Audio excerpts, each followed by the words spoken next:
I just finished an interchangeable handle for a knife and hatchet, and I'd like to show it to you. Coming right up.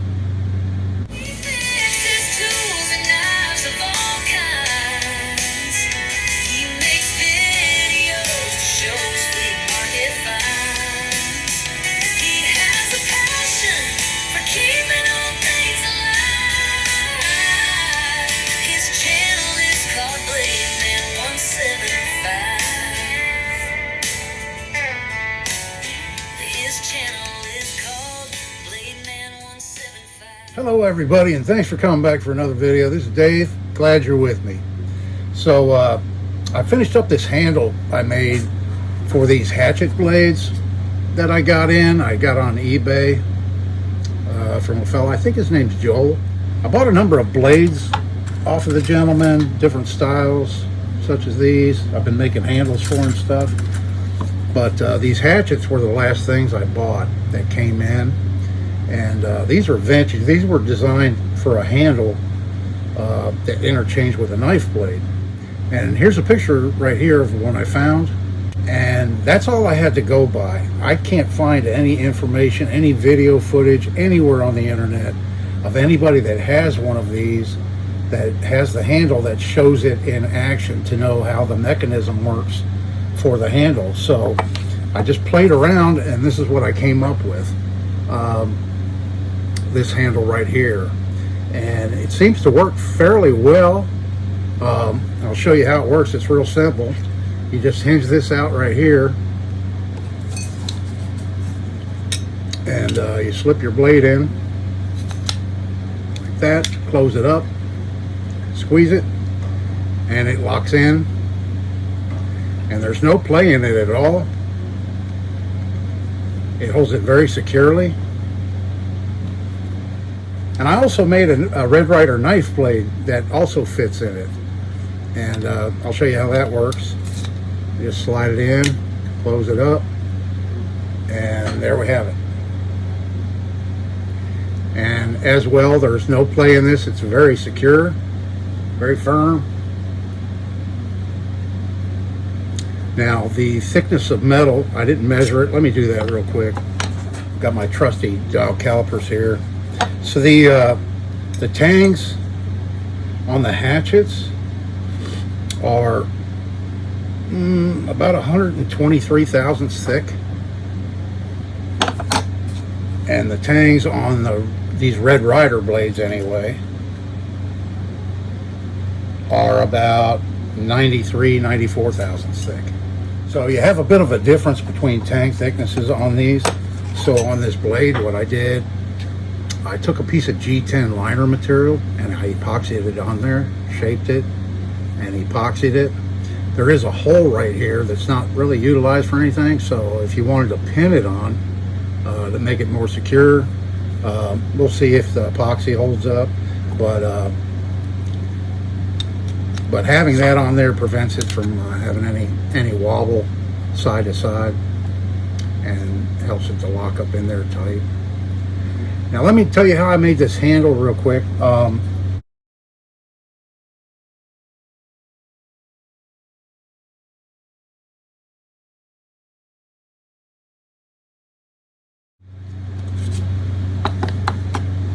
Here is the cardboard templates that I used, that I made, and I'll show you a picture of the templates.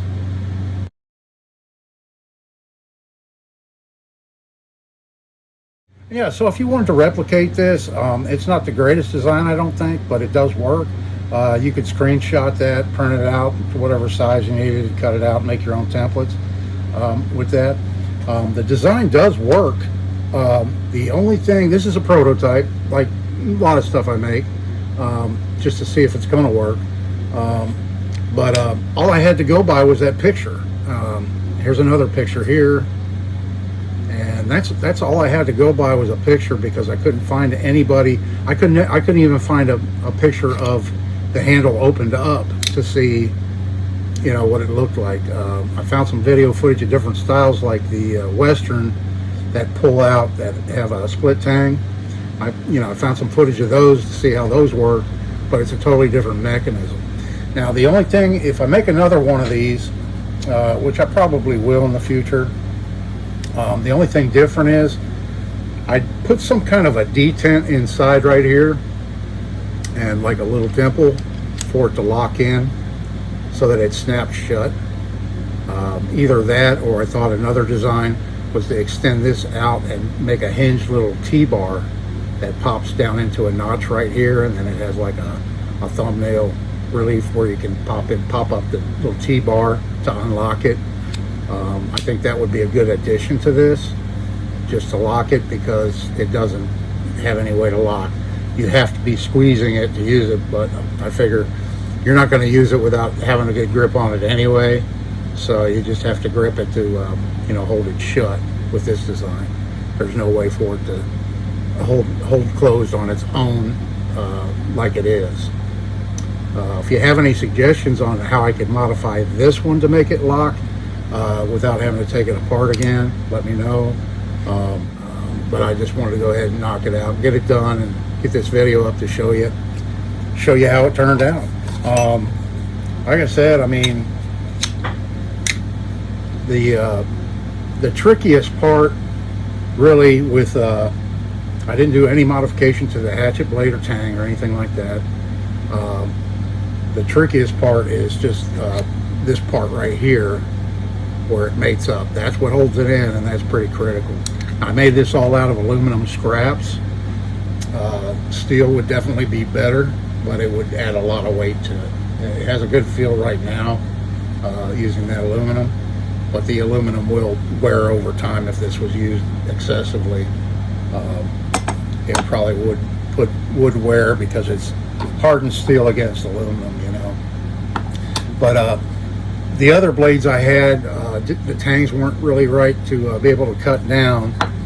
And so here's the original tang to one of the Red Ryder blades, and this is how I modified it to replicate the hatchet so it would fit in the handle. So to modify the tang on this, to take it from this to where it is now so that it'll work in this handle, I first started off with my Dremel and a cutoff wheel, and I cut the bulk of the material off with that, and I periodically cooled it down while I was cutting it. I did go through, I think, 3 discs, maybe 4 discs before I got it done. Not because I was wearing the disc down, but because they were breaking on me, which is typical. Those things are so fragile. But I managed to get the bulk of it off with that, and then here's a shot where I had it clamped up in the vise. And then I began to filing by hand with a smooth mill file. And I put a little layout die on the tang of the hatchet, clamped them really securely together. And then the purpose for the blue layout die on the tang of the hatchet was so that I could see if I was getting close. You can still see some of it on there. I could see if I was getting close to. I didn't want to damage this tang at all. So putting the layout die on it helped me to see how I was progressing. I thought I had it done, and then I tried to fit it up in the handle, and it wouldn't quite fit right. So out came the dial calipers, and I found out I was like maybe 4 or 5 thousandths off. When you're working with metal, it's in the thousandths of an inch, sometimes the tens of thousandths of an inch. But I managed to get it to the right dimensions, like I said, and kept test fitting it until I got it to fit in there securely. And I had to take a little bit off the shoulder up here. You can see the difference up there where I had to take that shoulder down a little bit on this Red Ryder blade. And then yeah, I just took a piece of G10. I'm not sure what the thickness of it is. Right here, this spacer material, G10 spacer material, and I just I cut it out to shape, and then I epoxied it on, and then I took it on my anvil with some sandpaper and just started taking a little off at a time and miking it until I got it to the right thickness, and that's all it took to get it to where it fits nice and secure in here.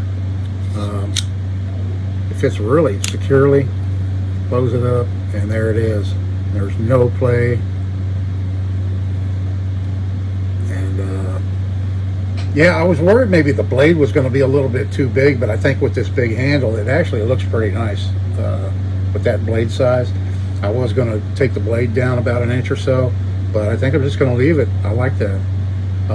The plans in the future are, this was called the Big Chief, the Colonial Big Chief. And here's a picture I found of the sheath and everything right here. And yeah, so it all came together in a nice leather sheath. So I'm going to go one step further. It's going to have the hatchet, this knife blade, and a Colonial camp knife, and a pouch in front of the knife blade, the fixed blade. So I think that'll be a cool kit put together in a sheath. I'm looking forward to doing that here in the near future. I may have to get some more leather, I'm not sure, to put that together, and I think it'll be fun. And this was a lot of fun. This was a lot of fun to make. It took some time. You know, I spent a day on it. Anytime you're doing something, you know, different and prototype like this, I put some little notches here to help open it, you know, and you can adjust. This is just all, it's all riveted together. There's no bolts, no hardware other than pins holding this together. I used nickel silver pins here, 3/32 nickel silver pins, and then the main pivot pin is a 1/8 inch stainless steel with a couple of washers that I peened over. And you can peen this more to tighten it up if you want. I've got it where it's just kind of loose, not a whole lot of friction on it, but you could always go in and tighten that up to create more friction. But there it is right now so far. Like I said, I want to make a sheath to put this all together. So yeah, so there's how it turned out. I picked out a really nice, this is a nice piece of walnut. The lighting's not really showing the grain in it too well. There, maybe you can see it right there. Yeah, nice pretty piece of walnut.